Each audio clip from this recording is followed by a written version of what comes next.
cabo-verdianos, a hora que és hoje alguém está vai férias de forma simples, humilde, esta fala assim, então ele é assim que ele bem nem quer pensar mas no estrangeiro. Nós ouvimos uma coisa ali. Nós temos que distinguir dois tipos de imigrante.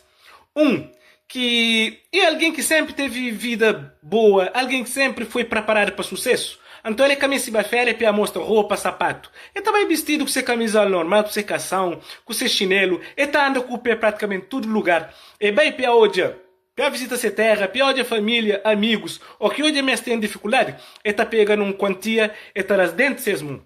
Sem propaganda, sem teatro.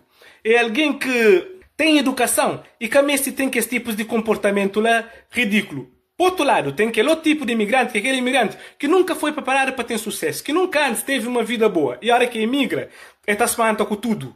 A hora que retorna a seu país, ainda pior. Ele tem que botar dinheiro, ele tem que botar drops para criança, ele tem que abrir carteira fentura, alguém para alguém onde é dinheiro que tem na carteira. Em vez que ele está papo com um amigo perguntando, mas que está, mas que vida está pior, está em dificuldade. Primeira coisa que ele está fazendo, ele vem tomar água.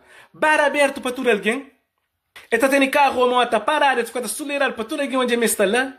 Ele está trocando roupa cada uma hora, como se roupa e sapato, como se que os elementos lá fossem algo importante. Enfim, ele está cometendo um conjunto de banalidades que se bem refere tudo. Esse vídeo que acaba nunca.